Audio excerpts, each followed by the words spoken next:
Hello student, welcome back to my channel star light coaching centre. तो प्यारे बच्चों, आप सभी का स्टार लाइट कोचिंग सेंटर में स्वागत है।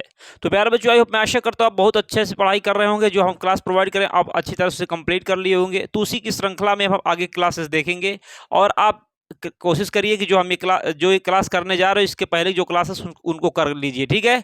तो चलिए देरी ना करते हुए और क्लास को अधिक से अधिक शेयर कर दीजिएगा, चैनल को सब्सक्राइब करिएगा, जिससे किसी भी क्लास को हम अपलोड करें सबसे पहले उसको नोटिफिकेशन आप तक पहुंचे। प्यारे बच्चों, तो हम आपको दूसरा क्वेश्चन तक बता दी, आज हम तीसरे क्वेश्चन से बताना चालू करेंगे और आपको अच्छी तरह से नोट्स कंप्लीट करके चलना है और हर एक क्वेश्चन लगाना है। आज की क्लास में हम सारे प्रश्न 1.1 खत्म कर देंगे। इसके बाद हम क्या करेंगे, नेक्स्ट मतलब 1.2 प्रश्नावली सॉल्व करने से पहले हम इसके सारे उदाहरण की एक क्लास लगा देंगे। या तो चलिए हम 1.2 भी फिनिश करने के बाद सारे उदाहरण की एक क्लास लगा देंगे, ठीक है। तो चलिए देरी न करते हुए हम स्टार्ट करने जा रहे हैं सेशन को अधिक से शेयर कर दीजिएगा, ठीक है प्यारे बच्चों। तो चलिए स्क्रीन पर क्वेश्चन नंबर 3 को देखिए। कह रहा है कि अभाज्य गुणनखंड विधि द्वारा निम्नलिखित पूर्णांकों के एचसीएफ और एलसीएम ज्ञात कीजिए। और याद रखिएगा, टॉपर है, आपको टॉपर बनाएंगे। विश्वास रखिएगा, जो पढ़ाएंगे सेम टू सेम डिजिट में आपको एग्जाम में देखने को मिलेगी। अगर विश्वास न हो तो जाइए, हम शॉर्ट वीडियो बना डालें, उसमें एक ही क्लास से 20 अंक का फंसाएं, ठीक है। तो लास्ट में 1 शॉर्ट भी देंगे आपको। तो चलिए प्यारे बच्चों, स्क्रीन पर देखिए क्वेश्चन कह रहा है कि अभाज्य गुणनखंड विधि द्वारा निम्नलिखित पूर्णांकों के एचसीएफ और एलसीएम ज्ञात कीजिए। एचसीएफ का मतलब होता है हाईएस्ट कॉमन फैक्टर मींस महत्तम समापवर्तक, और एलसीएम का मतलब होता है लोएस्ट कॉमन मल्टीपल मींस क्या होता है, लघुत्तम समापवर्तक होता है। तो क्या दिया, 12, 15 और 21 का। तो पहला क्वेश्चन क्या दिया भाई, पहला क्वेश्चन हमारा दिया 12, 12, 15, 12, 15 और 21। 12, 15 और 21 का क्या कह रहा है, 12, 15 और 21 का कह रहा है एचसीएफ और एलसीएम ज्ञात कीजिए। सबसे पहले हमें पता होना चाहिए एचसीएफ क्या होता है, एलसीएम क्या होता है। तो भैया जो एचसीएफ होता है ना, क्या जो एचसीएफ होता है, एचसीएफ और एलसीएम थोड़ा बहुत डिफरेंस होता है, थोड़ा बहुत नहीं बहुत डिफरेंस होता है, ठीक है। एचसीएफ का मतलब क्या होता है, न्यूनतम घात होती है। क्या होती है, न्यूनतम घात, न्यूनतम घात होती है। और इस एलसीएम का मतलब क्या होती है, अधिकतम घात होती है। ओके, जो अधिकतम घात होगी इसमें क्या होंगे, सभी अभाज्य गुणनखंड होंगे। इसमें क्या होंगे, सभी अभाज्य गुणनखंड होंगे, सभी अभाज्य गुणनखंड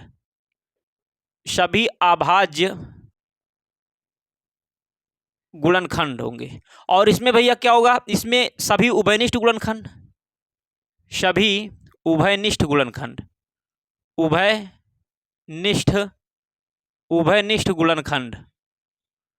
गुणन, ठीक है। इसमें क्या होगा, न्यूनतम घात होगी और सभी उभयनिष्ठ गुणनखंड। मतलब जो उभयनिष्ठ गुणनखंड होगा उसकी हम क्या लेंगे, न्यूनतम घात लेंगे, क्या मिनिमम जो हमारी जो पावर होगी उसको लेंगे, ठीक है। और सभी अभाज्य गुणनखंड में क्या होगा, अधिकतम घात जिसकी होगी उसको हम लेंगे। तो इस प्रकार से 12, 15 और 21 की बात कर रहा था। यदि हमें 12 की, यदि हमें क्या करना है, यदि 12 का सबसे, यदि हमें 12, 15 और 21 का हमें एलसीएम और एचसीएफ निकालना है, तो सबसे पहले इसका हमें अभाज्य गुणनखंड करना होगा। अभाज्य गुणनखंड करने के लिए सबसे पहले हमें विभाज्यता का नियम पता होना चाहिए। विभाज्यता का नियम हम दूसरी क्लास में आपको बताया, इसके पहले क्लास दिए, वो क्लास को कर लीजिए, आपको अच्छी तरह समझ में आ जाएगा। सबसे पहले हम क्या करेंगे, 2 से विभाज्यता देखते हैं। 2 से विभाज्यता के बाद हम किसकी देखते हैं भाई, 3 से विभाज्यता, फिर इसके बाद 5 से, फिर 7 से, मतलब सभी अभाज्य संख्याओं से फिर देखते रहते हैं। तो सबसे पहले इसको हम 2 से देखेंगे। तो बताया गया था 2 से विभाज्यता में क्या बताया गया था, यदि किस संख्या की इकाई के अंक में 0, 2, 4, 6, 8 हो, संख्या 2 से कटेगी। तो बताइए भाई, इसके इकाई के अंक में 2 आ गया अर्थात 2 से कटेगी। तो 2 छंग 12 हो जाएगा, 2 तई कितना हो जाएगा, 6 हो जाएगा, 3 एक अन्नम कितना, 3, 1 एक अन्नम क्या हो जाएगा, 1 हो जाएगा भाई। इसी प्रकार यदि 15 को हम कट करें तो 15 पहले हम 2 से चेक करेंगे, 2 से अगर कटेगी तो ठीक है, नहीं तो हम 3 से देखेंगे। तो बताइए क्या इसके इकाई के अंक में 0, 2, 4, 6, 8 आया है, अर्थात ये 2 से नहीं कटेगी। तो 3 से विभाज्यता हमने आपको बताया था, यदि किस संख्या के अंकों का योग 3 से करते तो संख्या 3 से कटेगी। तो बताइए भाई, यदि 5 ऑन दिया हुआ तो इसे यदि हम ऐड करें तो कितना आ जाएगा, 6। यदि इसके अंकों का योग 3 से कटता है तो ये भैया ये 3 दूनी 6 हो गया, अर्थात ये संख्या भी 3 से कटेगी। कट करके देख लीजिए, 3 बजे कितना हो जाएगा, 15, अर्थात कितना आ गया, 5। तो इसलिए बताया गया 3 से विभाज्यता, यदि किसी संख्या के अंकों का योग 3 से करते तो वह संख्या भी हमारी 3 से कटेगी। तो बताओ भाई, 3 पंचे कितना हो जाएगा, 15 हो जाएगा, 5 एक अन्नम कितना हो जाएगा, 5 हो जाएगा, 1 एक अन्नम 1 हो जाएगा। इसी प्रकार यदि 21 की बात करें तो 3 सतह 21 हो जाएगा, 7 एक अन्नम 7, 1 एक अन्नम 1 आ जाएगा। तो भैया ये 12 हो गया, और ये क्या हो गया, ये हमारा 12 हो गया, और ये हमारा 15 हो गया, और ये 21 हो गया। यदि इसके अभाज्य गुणनखंड क्या क्या है, इसका आया 2 × 2 × 3 × 1 आया, और इसका क्या 3 × 5 इंटू 1। ओके, इसका कितना है 3 इंटू 7 इंटू क्या हो जाएगा 1। तो इसे हम और लिख सकते हैं, क्या लिख सकते हैं, यदि गुणा में आधार समान हो तो घातें जुड़ जाती है, इसकी पावर 1 इसकी पावर 1 अर्थात 2 की पावर 2 हो जाएगा, इंटू 3 इंटू 1 हो जाएगा। और इसमें क्या हो जाएगा 3 इंटू 5 इंटू 1, उसी प्रकार कोई चेंजेज नहीं होगी, इसमें भी कोई चेंजेज होगा नहीं। ठीक है भाई, आप बताइए इसमें हमें क्या लिखना है, एचसीएफ निकालना। क्या निकालना, एचसीएफ। एचसीएफ का मतलब सभी उभयनिष्ठ गुणनखंड हो, मतलब वह गुणनखंड जो सभी में हो, 12 में भी हो, जो संख्याएं दी हुई हैं जिनके हम क्या कर रहे हैं, आभाज्य गुणनखंड कर रहे हैं, उनमें सभी उभयनिष्ठ गुणनखंड जो होगा, सभी उभयनिष्ठ गुणनखंड जो होंगे वही हमारे एचसीएफ होंगे। वो जो सभी उभयनिष्ठ गुणनखंड होंगे उसकी जो न्यूनतम घात होगी वो हमारी एचसीएफ होगी। तो बताइए यहाँ पर देखिए, यहाँ पर 2 इसमें दिया हुआ, ये 15 एक संख्या है, 12 एक संख्या, 15 एक संख्या, 21 एक संख्या है, इसका भाज्य गुणनखंड किया गया, क्या 2 सभी में है, नहीं है, अर्थात हमारा 2 मासापा नहीं हो सकता, मींस हाईएस्ट कॉमन फैक्टर नहीं हो सकता। इसके बाद 3 देखेंगे, 3 इसमें भी है, 3 इसमें भी है, 3 इसमें भी है। तो बताइए 3 क्या मिल रहा, उभयनिष्ठ मिल रहा है, तो उभयनिष्ठ है तो इसकी न्यूनतम घात लेंगे, तो बताइए भाई इसमें 3 की पावर 1 है, इसमें भी 3 की पावर 1 है, इसमें 3 की पावर 1 है, अर्थात न्यूनतम घात हमारी 3 की पावर 1 ही है, तो हम क्या ले लेंगे, 3 ले लेंगे। अब बताइए 1 इसमें है, 1 इसमें, 1 इसमें, तो अर्थात क्या ले लेंगे, 1 ले लेंगे। और 5 इसमें, इसमें नहीं है, इसमें 7, इसमें 7 नहीं है। ओके, तो ये हमारा नहीं होगा। तो यहाँ एचसीएफ बराबर कितना आ गया भाई, एचसीएफ बराबर 3 आ गया। ओके, यदि एलसीएम की बात करें, एलसीएम में क्या होगा दोस्त, एलसीएम में क्या होगा, सभी अभाज्य गुणनखंड लेंगे। तो बताइए इसमें सभी अभाज्य गुणनखंड लेंगे तो 2 की पावर 2 भी हम ले लेंगे, और इसमें क्या लेंगे, 3 इसमें भी, 3 इसमें, 3 इसमें, सभी अभाज्य गुणनखंड लेंगे लेकिन अधिकतम घात। तो बताइए 3 हमारी एक संख्या, ये भी अभाज्य गुणनखंड है, तो 3 की अधिकतम घात इसमें भी 1 है, इसमें भी 1, इसमें भी 1, अर्थात अधिकतम घात कितनी मिल रही है, 3 की अधिकतम घात 3 की 1 ही मिल रही है, अर्थात केवल 3 1 ले लेंगे, और एक 5 ले लेंगे, और एक क्या ले लेंगे, 7 ले लेंगे। यदि इसका मल्टीप्लाई करा 2 दूनी 4 हो जाएगा, 3 5 15 हो जाएगा, इंटू 7 हो जाएगा, इंटू 7 हो जाएगा। तो 15 चौको 60, 15 चौको 60 हो जाएगा, फिर सच्छंग 42, मतलब कितना हो जाएगा, 420 हो जाएगा। कितना हो जाएगा भैया, 420। तो यही हमारा क्या होगा, फाइनल आंसर होगा। ओके, तो एचसीएफ 12 15 और 21 का एचसीएफ जो होगा वो एचसीएफ हमारा कितना होगा, 3 होगा। और यदि एलसीएम की बात करें तो 420 मतलब 420 होगा। तो इस प्रकार से प्यारे बच्चों जो पहला क्वेश्चन है, आई होप मैं आशा करता हूं आपको अच्छी तरह समझ में आया होगा, कोई भी डाउट नहीं होगा। अगर डाउट हो तो आप फिर से एक बार देख लीजिएगा, आपको अच्छी तरह समझ में आ जाएगा। अब इसको हम रब करेंगे, ठीक है। ओके, इसको हम क्या करेंगे भाई, रब करेंगे। आप इसे नोट कर लिए होंगे।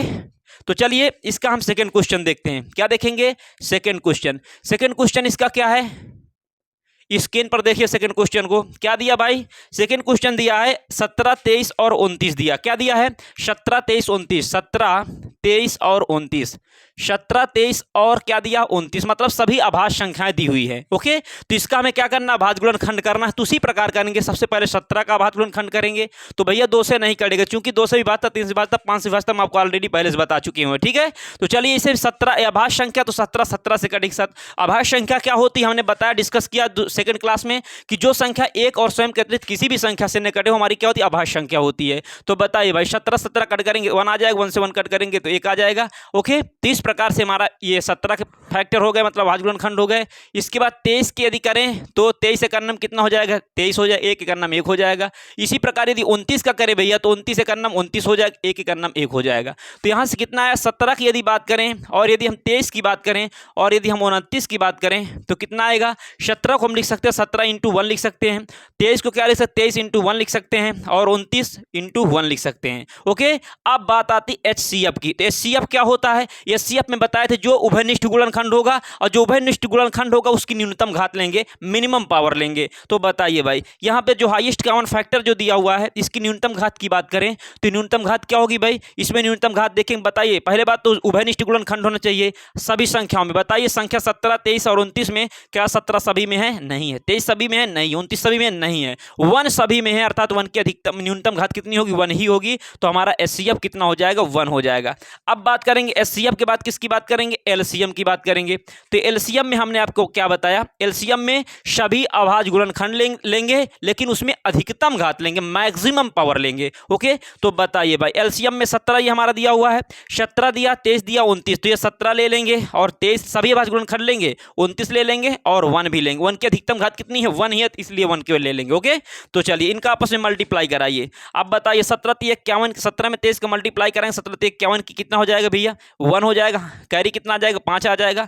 फिर 17 दूना 34, 34 5 कितना हो जाएगा, 39 हो जाएगा। कितना हो जाएगा, 39 इंटू 29। अब भैया 391 391 में 29 का क्या करेंगे, मल्टीप्लाई करवाएंगे। तो बताइए 391 में यदि 29 का मल्टीप्लाई कराएं तो 9 का 9 9 9 9 81 की 1 9 3 27 27 3 30 30 5 कितना हो जाएगा, 35 हो जाएगा। ओके, 2 1 9 2 हो जाएगा, 2 9 18 की 8 2 3 6 1 7 हो जाएगा।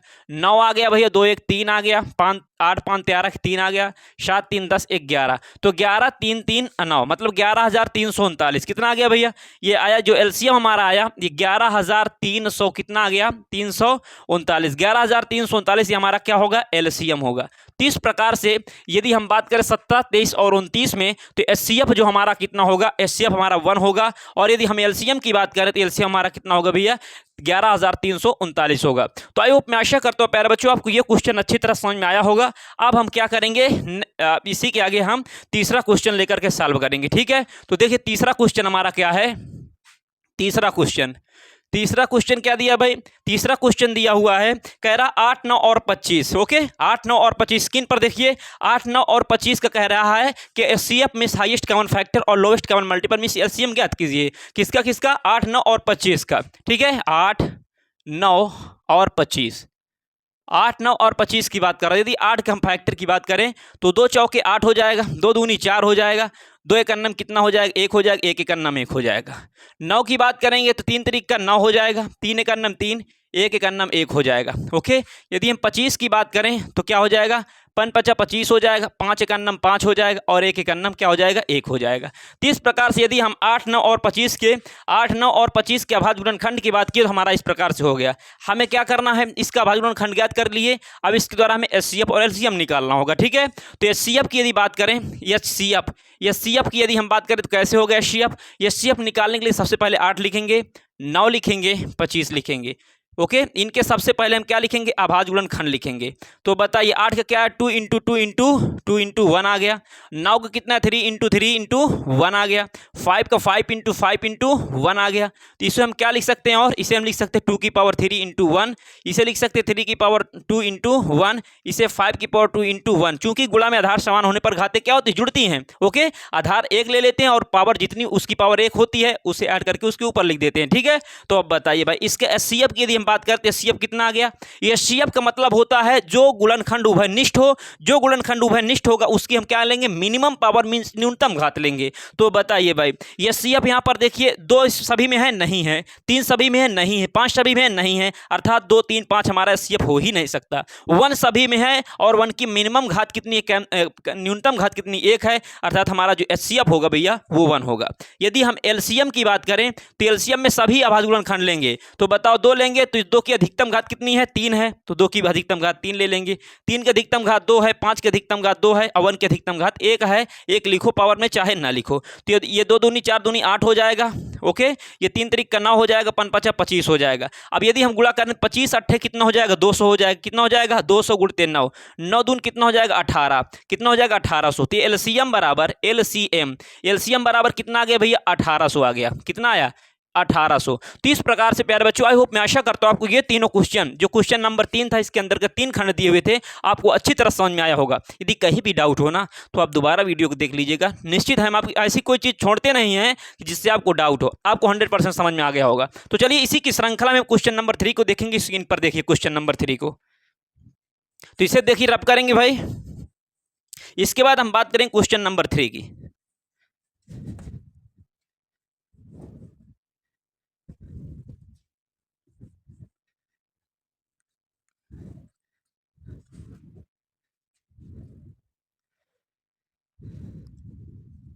तो क्वेश्चन नंबर 3 क्या दिया हुआ है, कह रहा है कि एचसीएफ दिया है 306, एचसीएफ मतलब 306 और 657 के एचसीएफ इक्वल टू 9 दिया हुआ है। गिवन दैट 306 और 657 के एचसीएफ 9 दिया है और एलसीएम 306 और 657 के एलसीएम ज्ञात कीजिए। ठीक है, ये हमसे ज्ञात करवा रहा है। तो देखिए सबसे पहले क्या दिया, क्वेश्चन नंबर 4।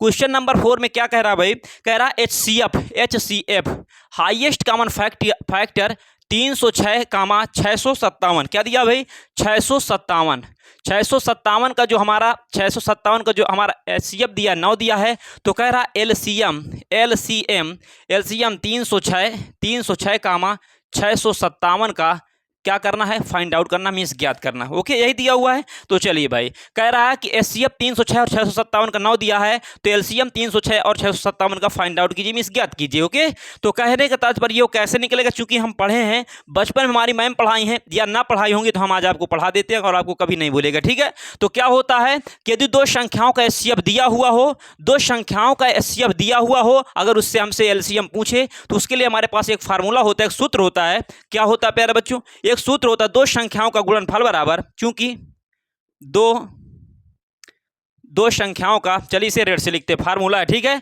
ये फार्मूला, इसे हम मार्कर का चेंज कर देते हैं जिससे आपको प्रॉब्लम ना हो। ठीक है भाई, तो क्या है कि दो संख्याओं का गुणनफल बराबर, दो संख्याओं का गुणनफल बराबर एचसीएफ इंटू एलसीएम होता है, एलसीएम। दो संख्याओं का गुणनफल बराबर क्या होता है भाई, दो संख्याओं का गुणनफल बराबर जो होता है वो एचसीएफ इंटू एलसीएम हो। दो संख्याएं कौन कौन सी हैं, दो संख्याओं का गुणनफल, अर्थात दो संख्याएं कौन कौन सी हैं, 306 गुणते 657, ये हमारी दो संख्याएं दी हुई है। और इसका दो संख्याओं का एचसीएफ, इसका मतलब क्या होता है, का होता है, गुणा का मतलब क्या होता है, का। तो 306 और 657 का एचसीएफ 9 दिया है, तो एचसीएफ 9 दे दिया, इंटू हमसे एलसीएम हमसे क्या कर रहा है, एलसीएम हमसे पूछ रहा है। बताइए भाई, अगर कोई चीज गुणा में है तो बराबर को उधर ले जाएंगे, किस में हो जाती है, भाग में हो जाती है। यदि जोड़ में है उधर ले जाएंगे, किस में, माइनस में। यदि माइनस में है तो किस में हो जाएगी, प्लस में हो जाती है। तो ये इधर आएगा तो किस में हो जाएगा, भाग में हो जाएगा। तो 306 क्या हो जाएगा, 306 इंटू 657 बटा कितना हो जाएगा, 9 हो जाएगा, बराबर कितना हो जाएगा, एलसीएम। तो एलसीएम हो जाएगा। अब 9 एक अन्नम 9 हो जाएगा, 9 चौको 36 हो जाएगा। ओके, ज़्यादा हो जाएगा, 9 त्रिक 27, 9 त्रिक कितना हो जाएगा, 27 हो जाएगा। 27 3 30 हो जाएगा, 36 हो जाएगा, 9 चौको 36 आ जाएगा। फिर क्या करेंगे, 34 का 657 मल्टीप्लाई करा लेंगे, वही हमारा क्या हो जाएगा, एलसीएम हो जाएगा। तो 657 का हम गुणा कराएंगे 34 में, कितने का भैया, 657 में 34 का गुणा करवाइए। तो बताओ, 4 सत्ते 28 की 8 हो जाएगा, 4 सत्ते 28 की 8, 4 पंचे 20, 2 22 हो गया। ओके, 4 सत्ते 28 की 8, 4 पंचे 20, 4 सत्ते 28 की 8, 4 पंचे 20, 2 22, फिर 4 छंग 24, 24 2 कितना हो जाएगा, 26 हो जाएगा। फिर 3 सत्ते 21 की 1 हासिल आए 2, फिर 3 पंचे 15, 2 17, 3 छंग 18, 1 19 हो जाएगा। तो कितना है, 8 आया, 2 1 3 आ गया, 6 7 6 13 की 3 आ गया, 9 2 12, 9 2 11, 1 12 की 2 हो गया, फिर 1 1 2, तो 22 3 3 8 की 22,338 कितना आया, 22,338, 22,338, ये हमारा क्या हो जाएगा, 22,338 हमारा एलसीएम हो जाएगा। ओके, ये क्या हो जाएगा, एलसीएम। तो क्या कह रहा था, यही हमारा क्या होगा, फाइनल आंसर होगा। कह रहा था दो संख्याओं का एचसीएफ हमारा इतना दिया था, तो दो संख्याओं का एलसीएम बताइए। तो हमने, चूंकि हम जानते हैं, क्या जानते हैं, दो संख्याओं का गुणनफल बराबर क्या होता है,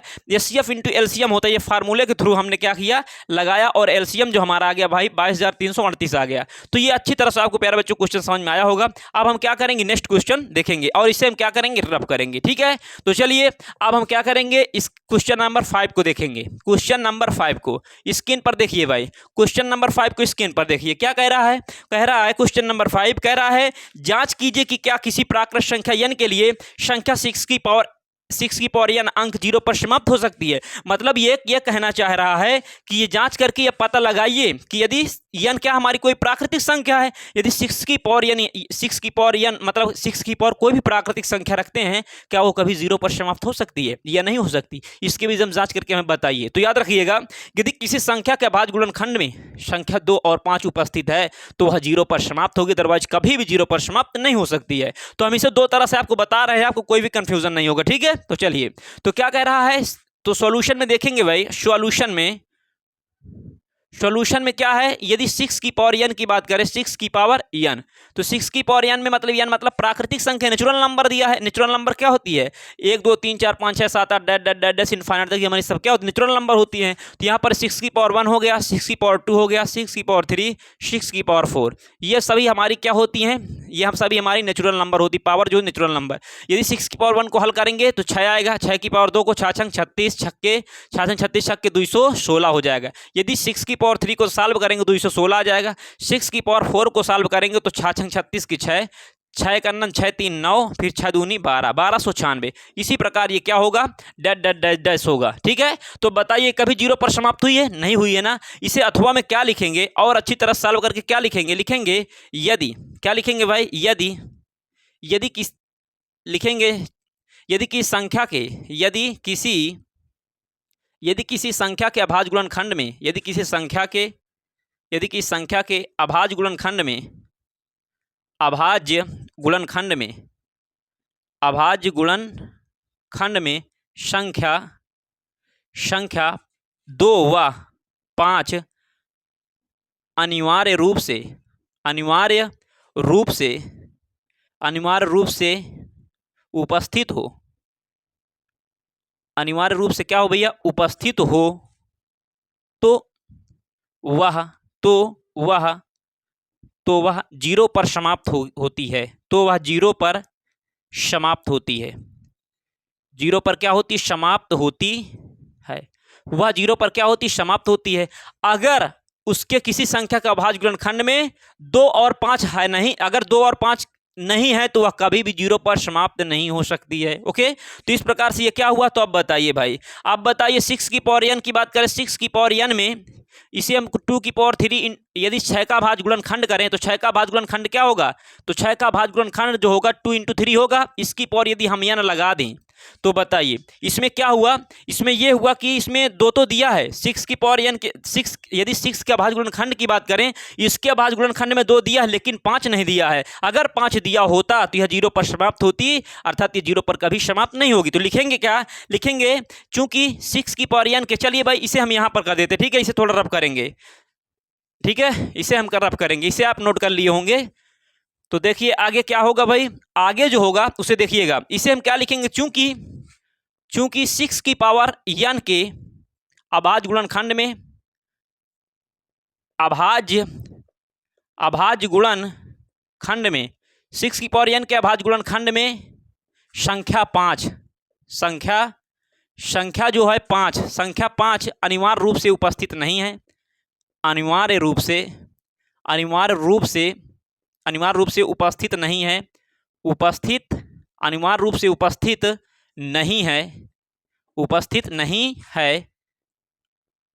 नहीं अतः 6 की पावर n किसी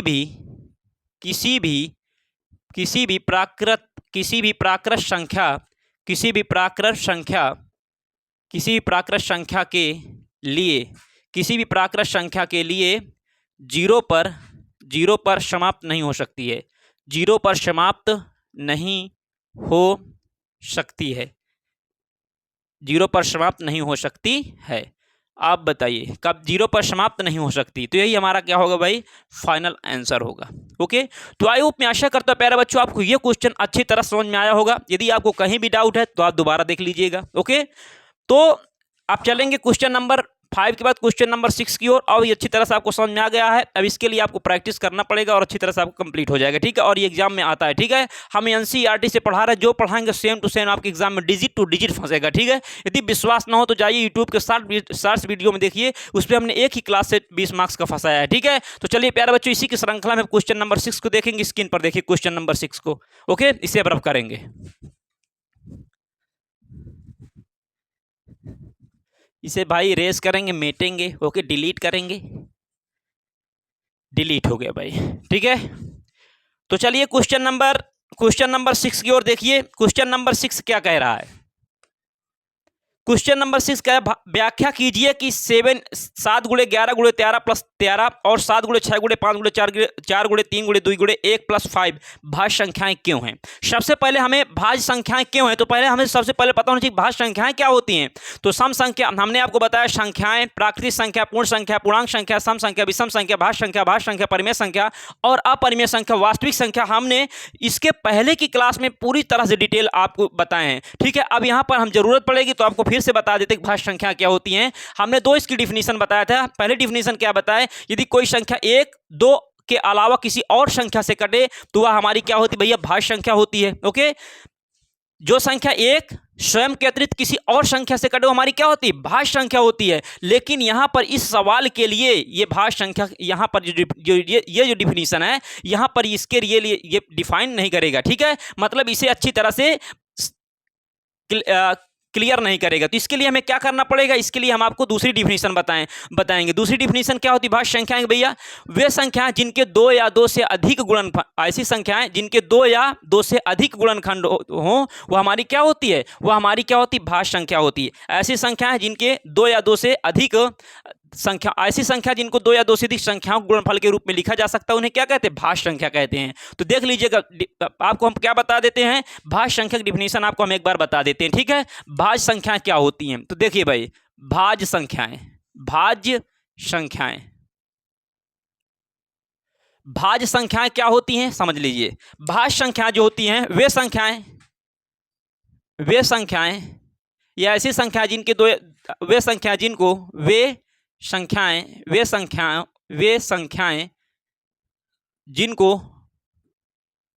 जिनको दो या दो से अधिक, वे संख्या जिनको दो या दो से अधिक, दो या दो से अधिक संख्याओं के गुणनफल के रूप में लिखा जा सकता है, वे संख्याएं जिनको दो या दो से अधिक संख्याओं के गुणनफल के रूप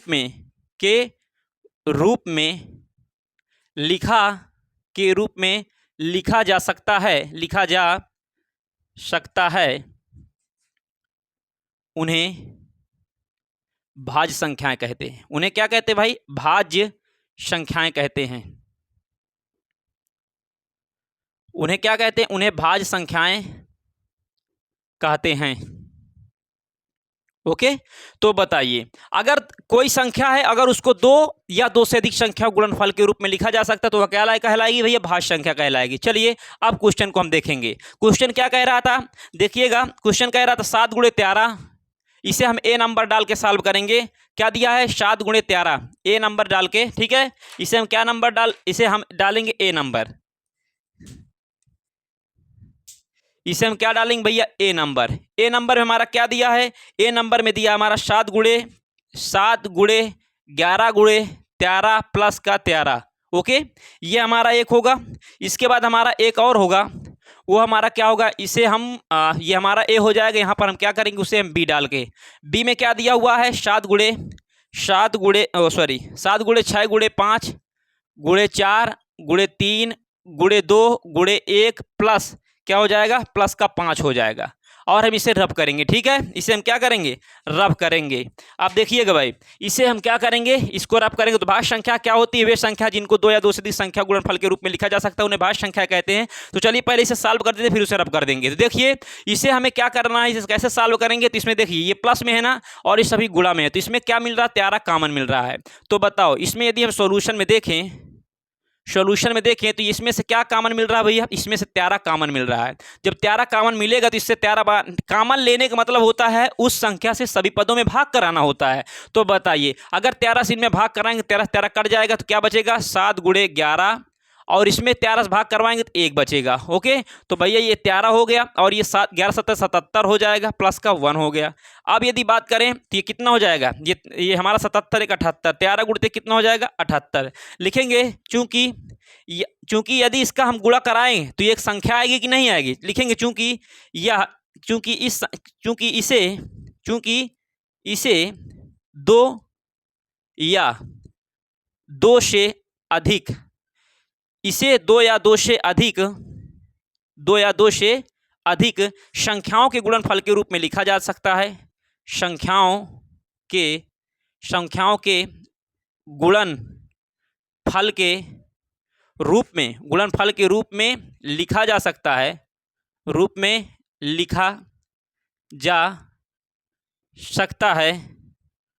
इसलिए यह भाज्य संख्या होगी। इसलिए यह क्या होगी? भाज्य संख्याएं होंगी। ओके, इस प्रकार से प्यारे बच्चों इसका हम ये फर्स्ट खंड सॉल्व किए हैं। तो ये हमारा क्या होगा, इस प्रकार से हम इसे सिद्ध कर दिए कि हमारी क्या होगी, भाज्य संख्या होगी, क्योंकि इसे दो या दो से अधिक संख्या गुणनफल के रूप में लिखा जा सकता है, इसलिए हमारी क्या होगी, भाज्य संख्या होगी। अब इसको हम क्या करेंगे, रब करेंगे। तो ये भाज्य संख्या की परिभाषा हमने आपको बता दी, इसे नोट कर लिए होंगे, ठीक है। तो अब इसे सॉल्व करेंगे तो इसमें देखिए क्या होगा, इसमें ये हमारा 5 प्लस में है और इसमें क्या 5 ये दिख रहा है, 5 कॉमन इसमें दिख रहा है, क्या है इसमें भी हमारा क्या भैया कॉमन 5 दिख रहा है, ठीक है। इसमें भी कॉमन हमारा क्या है 5 है, तो 5 कॉमन ले लेंगे तो बचेगा क्या 7 गुणते 6 गुणते 4 गुणते 3 गुणते 2 गुणते 1 प्लस का 5 इसमें से निकाला तो क्या बचेगा 1 बचेगा। आप बताइए, तो सत्संग अब इनका मल्टीप्लाई कराएंगे तो सत्संग 42 हो जाएगा, ओके। या ऐसे ना करिए और सरल तरीके से कर लीजिए, या चलिए ठीक है, सत्संग 42 हो जाएगा, 4 3 12, 12 दूना कितना हो जाएगा 24 हो जाएगा। तो 42 में 24 का मल्टीप्लाई करा लीजिए, 42 में क्या करेंगे 24 का मल्टीप्लाई करवा लीजिए, तो 4 दूनी 8 हो जाएगा, 4 चौक कितना हो जाएगा 16 हो जाएगा, 4 दूनी 8 4 चौक 16, 2 दूनी 4 2 चौके 8 हो जाएगा, तो ये 8 हो जाएगा, 6 4 10 की 0, 8 1 9 1 10, ये कितना हो गया, ये हमारा हो गया भैया 1008 हो गया, प्लस का 1 हो गया। यदि इसको ऐड करेंगे तो कितना हो जाएगा, ये हमारा हो जाएगा 5 गुणते 1009 हो जाएगा, कितना हो जाएगा 1009। इसको हम क्या करेंगे, इसको जब 5 का 1009 में गुणा करवाएंगे ना, तो इसे हम दो संख्याओं गुणनफल के रूप में लिख सकेंगे, इससे ज़्यादा नहीं लिख सकेंगे, ओके। तो 2 या 2 से अधिक, 2 हो या तो 2 से अधिक हो, तो इसे क्या कहेंगे, चूंकि इसे दो संख्याओं के गुणनफल के रूप में लिखा जा सकता है, चूंकि इसे दो संख्याओं के इसे रब करेंगे भाई आगे, चूंकि इसे दो संख्याओं के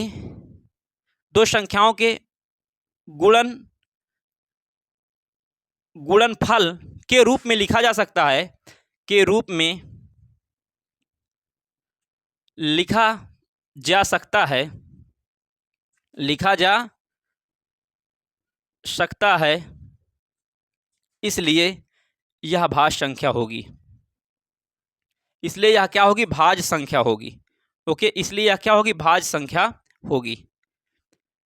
तो इस प्रकार से हमारा क्या हो गया भैया, हेंस प्रूफ हो गया। क्या हो गया, हेंस प्रूफ हो गया। ये भी हमारा क्या हो गया, हेंस प्रूफ ही हो गया, ओके। भाज्य संख्या सिद्ध करवा, जांच कीजिए कि क्या यह हमारी क्या भाज्य संख्या। तो हमने बताया भाज्य संख्या की डिफिनीशन, जो संख्या दो या दो से अधिक संख्या गुणनफल के रूप में लिखा जा सकता है उन्हें क्या कहते हैं, भाज्य संख्या कहते हैं। इस प्रकार से हमारा इसे हम फर्स्ट इसे खंड डाल के ये ए और इसे बी डाल के सॉल्व कर दिया। आई होप, मैं आशा करता हूँ आप कोई भी क्वेश्चन इसमें प्रॉब्लम न हुई होगी। अब इसी की श्रृंखला में क्वेश्चन नंबर नेक्स्ट देखेंगे, ठीक है। क्वेश्चन नंबर क्या देखेंगे भाई, क्वेश्चन नंबर 7 देखेंगे। तो चलिए प्यारे बच्चों, क्वेश्चन नंबर 7 हम आपको बताएंगे, इसे हम क्या करेंगे, जब तक रफ कर देंगे।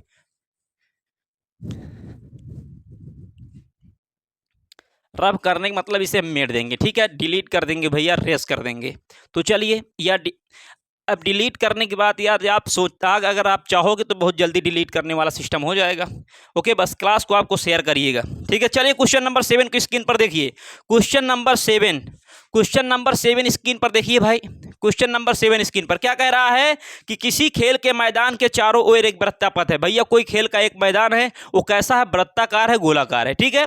इसके बाद क्या कह रहा है, इस मैदान का एक चक्कर लगाने में, अब ये मैदान जो है वृत्ताकार है, इसका एक चक्कर लगाने में सोनिया को 18 मिनट लगते हैं, जबकि इसी मैदान का एक चक्कर लगाने में रवि को 12 मिनट लगते हैं। आप बताओ भाई, सोनिया लड़की है तो ओबियसली भैया ये स्लो चलेगी, और जो रवि हो लड़का हो तेज चलेगा। तो एक चक्कर लगाने में सोनिया को 18 मिनट लगते हैं, जबकि रवि को 12 मिनट लगते हैं, ठीक है। मान लीजिए कि वो दोनों एक ही स्थान और एक ही समय पर चलना प्रारंभ करते हैं। मान लेते हैं कि दोनों प्रारंभिक सिचुएशन में वो दोनों एक ही स्थान से अर्थात एक ही बिंदु से चलना क्या करते हैं, प्रारंभ करते हैं, और एक ही दिशा में चलते हैं। तो कितने समय बाद वे पुनः प्रारंभिक स्थान पर मिलेंगे, ओके।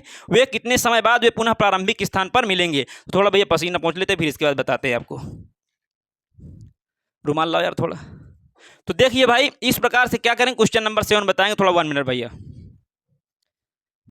तो देखिए भाई, माना रवि एक्स चक्कर तथा सोनिया वाई चक्कर लगाकर पुनः प्रारंभिक स्थान पर मिलते, इसे इतना हमें मानना पड़ेगा। माना, तो सबसे पहले हम क्या करेंगे, सबसे पहले हम क्या करेंगे भाई, इसका फिगर बना लेंगे। उसके फिगर बनाएंगे, देखिए फिगर बनाने में क्या होगा, इसका फिगर एक बार बना के दिखा दे, तो फिगर बना देंगे तो आपको स्पष्ट हो जाएगा, ठीक है। तो देखिए फिगर क्या होगा, ये हमारा क्या है, एक वृत्ताकार क्या भैया, मैदान है। एक वृत्ताकार क्या है, मैदान है। इस पर क्या है, सोनिया जो है, सोनिया कौन है भैया, सोनिया, ये एक सोनिया लड़की है, और ये एक रवि क्या है भैया, लड़का है, ओके। ये सोनिया एक क्या है, लड़की है, और रवि एक क्या लड़का है। ये क्या करता है, इसे एक चक्कर लगाने में, इसे क्या करता है, एक चक्कर लगाने में, तो देखिएगा इसे एक चक्कर लगाने में, सोनिया को एक चक्कर लगाने में और रवि को, ठीक है, इसको क्या है कि एक चक्कर लगाने में सोनिया को 18 मिनट और रवि को कितना लगता है भैया, 12 मिनट लगता है। तो ये पुनः प्रारंभिक, ये एक ही स्थान से मान लो चलना प्रारंभ करते हैं, एक ही दिशा में मान लो क्या करते हैं, चलना प्रारंभ करते हैं। ओके, ये एक ही यहाँ से क्या किए, एक ही दिशा में यदि मतलब ये यदि चलेंगे, ये ऐसे कर लीजिए, ऐसे। ओके, मान लो ये दोनों क्या है, ये यहाँ से ये चलना प्रारंभ कर दिए, ये पुनः प्रारंभिक स्थान पर कब पहुँचेंगे ये हमको क्या करना है, बताना है। ठीक है, तो हमने क्या किया, माना रवि एक्स चक्कर तथा सोनिया वाई चक्कर लगाकर पुनः प्रारंभिक स्थान पर मिलते, इतना हमें क्या करना पड़ेगा, मानना पड़ेगा। माना रवि एक्स चक्कर, माना रवि एक्स चक्कर तथा सोनिया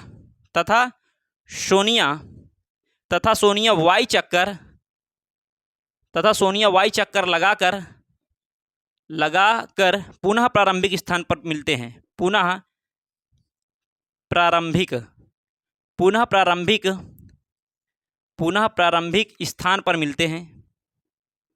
स्थान पर मिलते हैं। ओके, माना रवि एक्स चक्कर तथा सोनिया वाई चक्कर लगाकर पुनः प्रारंभिक स्थान पर मिलते हैं, मतलब कहने का एक ही स्थान पर चले तो मान लो सोनिया एक चक्कर तो इतना लगता है, लेकिन अब कहने का मतलब मान लेते हैं रवि एक्स चक्कर तथा सोनिया वाई चक्कर लगाकर पुनः यहाँ पर प्रारंभिक स्थान पर मिलते हैं, कितने, एक्स चक्कर, कुल कितने चक्कर लगाकर, एक्स चक्कर तथा रवि तथा सोनिया वाई चक्कर लगाकर पुनः क्या करते हैं, प्रारंभिक स्थान पर मिलते हैं। ओके, तो रवि को एक्स चक्कर लगाने में कितना समय लगेगा, एक चक्कर लगा में इतना है, तो एक्स चक्कर मतलब 10 चक्कर की, 20 चक्कर की, 35 चक्कर की, 40 चक्कर, पता नहीं है, तो हम मान लेते हैं एक्स चक्कर। माना रवि को एक्स चक्कर लगाने में समय कितना लगता है, एक चक्कर में 12 मिनट लगता है, तो एक्स चक्कर में कितना हो जाएगा, 12 एक्स मिनट हो जाएगा। माना रवि को क्या मिश्रा जी, यहां पर नीचे दिखे, कहां तक दिखेगा, देखो यहां तक दिखेगा कि नहीं, नहीं दिखेगा, चलिए अच्छा यहां पर देखते हैं। माना रवि एक्स चक्कर लगाकर, माना रवि को एक्स चक्कर, माना रवि को एक्स चक्कर लगाने में लगा समय,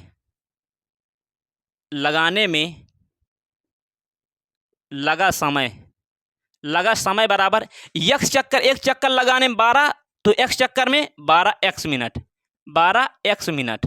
ओके, तो क्या किया भैया, माना रवि को एक्स चक्कर लगाने में लगा समय कितना हो जाएगा, 12 एक्स मिनट।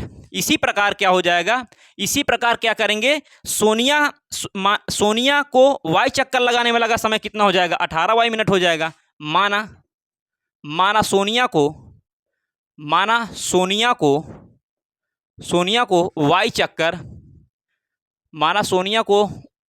चक्कर,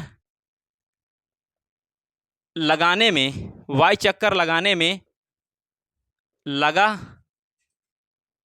समय हमारा क्या हो जाएगा, 18 वाई मिनट हो जाएगा, 18 वाई मिनट। ओके, एक चक्कर लगाने में रवि को एक चक्कर लगाने में 12 मिनट लगते हैं, जबकि रवि को एक चक्कर लगाने में 12 मिनट लगते हैं, जबकि एक्स चक्कर लगाने में कितना हो जाएगा, 12 एक्स मिनट हो जाएगा। इसी प्रकार सोनिया को एक चक्कर लगाने में 18 मिनट लगते हैं, तो वाई चक्कर लगाने में भाई कितना हो जाएगा, 18 वाई मिनट हो जाएगा। जैसे एक चक्कर लगाने में 12 मिनट, तो 2 चक्कर में 24 मिनट हो जाएगा, गुणा करवाए ना। उसी प्रकार यदि एक चक्कर लगाने में 12 मिनट लगते हैं, तो एक्स चक्कर लगाने में 12 के एक्स में क्या करेंगे, मल्टीप्लाई करवा देंगे। तो इस प्रकार से इतना आ गया। फिर लिखेंगे तथा दोनों टी समय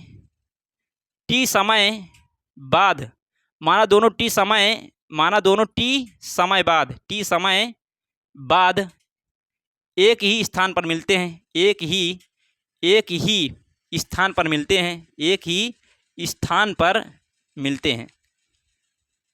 मिलते हैं। ये हम क्या कर लिए, मान लिए कि माना दोनों टी समय बाद एक ही स्थान पर मिलते हैं। माना दोनों क्या भैया, टी समय बाद एक ही स्थान पर मिलते हैं, तो दोनों के लिए समय क्या हो जाएगा, t बराबर हो जाएगा, अर्थात t बराबर कितना हो जाएगा 12x हो जाएगा और t बराबर क्या हो जाएगा 18y भी हो जाएगा। चूंकि टी माना दोनों टी समय बाद एक ही स्थान पर मिलते हैं, अर्थात टी मतलब मान लो 5 सेकंड 10 सेकंड 5 मिनट, तो 5 मिनट दोनों के लिए होगा ना, दोनों एक ही स्थान पर मिलते हैं, तथा दोनों टी समय बाद एक ही स्थान पर क्या होते हैं, मिलते हैं, तथा या माना कह सकते हैं, माना दोनों टी समय बाद एक ही स्थान पर मिलते हैं, तो ये हो जाएगा। फिर लिखेंगे अतः क्या कहेंगे, अतः टी जो होगा वो 12 व 18 का गुणज होगा। क्या होगा, गुणज होगा भैया, गुणज होगा।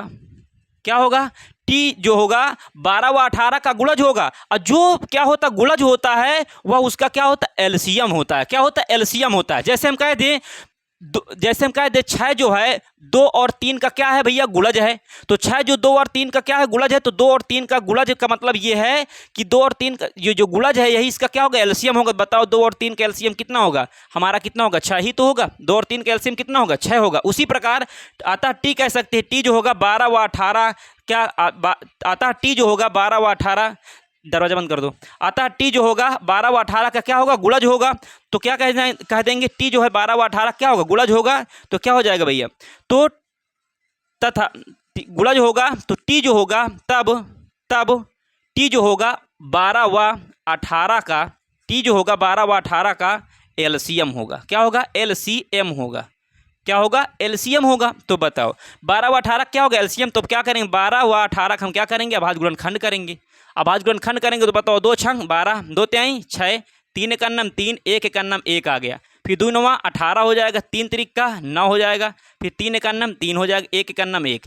तो ये 12 व 18 का टी क्या होगा, टी क्या होगा भाई, एलसीएम होगा। तो 12 और 18 क्या करेंगे, एलसीएम निकालेंगे। तो एलसीएम कितना होगा, तो एलसीएम निकालने के लिए क्या करेंगे भैया, एलसीएम निकालने के लिए हम क्या करेंगे, एलसीएम निकालने के लिए हम अभी आपको बताए हैं, क्या पढ़ाएंगे, 12 बराबर क्या हो जाएगा, 12 बराबर, चलिए इसे हम यहाँ के ये दे रहे हैं, देखिएगा इसे, चलिए यहीं कर देते हैं, आ जाएगा। ठीक है, यहाँ पर क्या 12 का फैक्टर कितने आ गए भैया, 12 क्या 2, इसे हम 2 की पावर 2 लिख सकते हैं क्या, बिल्कुल लिख सकते हैं सर, 3 × 1।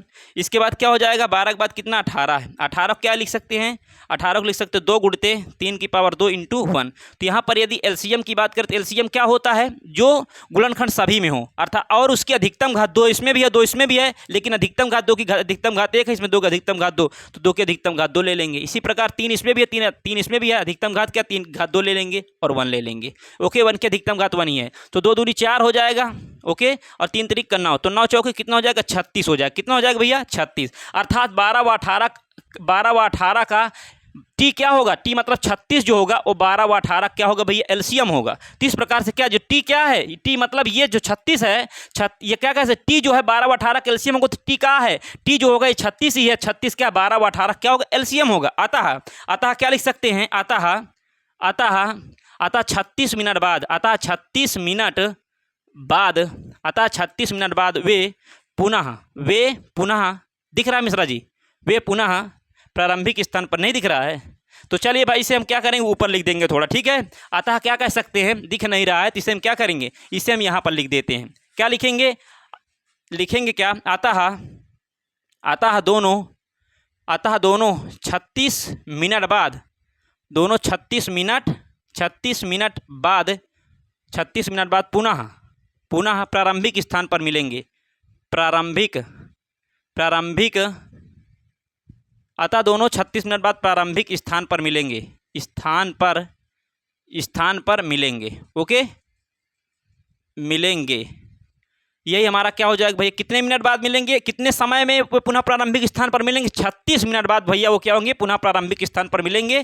तो आई होप मैं आशा करता हूँ प्यारे बच्चों आपको ये सारे क्वेश्चन जो हम करवाएं आपको अच्छी तरह समझ में आए होंगे। यदि आपको कहीं भी डाउट है तो दोबारा देखिएगा, आपको 100% समझ में आ जाएगा। ठीक है, तो अब हम अगली क्लास क्या करेंगे, प्रश्नावली 1.2 में वो जो प्रश्नावली वेरी मोस्ट इंपॉर्टेंट होगी, सिद्ध कीजिए कि √2 हमारी एक अपरिमेय संख्या, सिद्ध कीजिए √5 हमारी एक अपरिमेय संख्या है, निश्चित निश्चित रूप से अनिवार्य रूप से आपकी परीक्षा में आता है। ठीक है, तो कल की क्लास में हम क्या करें, वो सारे क्वेश्चन को डिस्कस करेंगे। आज की क्लास में बस यहीं तक, और नेक्स्ट क्लास में हम क्या करेंगे, उस क्वेश्चन को देखेंगे, वो प्रश्नावली 1.2 प्रश्नावली क्वेश्चन देखेंगे। फिर एक ही क्लास में हम प्रश्नावली 1.1 और 1.2 के सारे उदाहरण कवर कर लेंगे। तो चलिए प्यारे बच्चों, सेशन लगा हो तो इसे लाइक करिएगा और शेयर करिएगा, कमेंट करिएगा। और चलिए प्यारे बच्चों मिलते हैं नेक्स्ट वीडियो में। Thanks for watching this video, love you, take care, bye bye प्यारे बच्चों।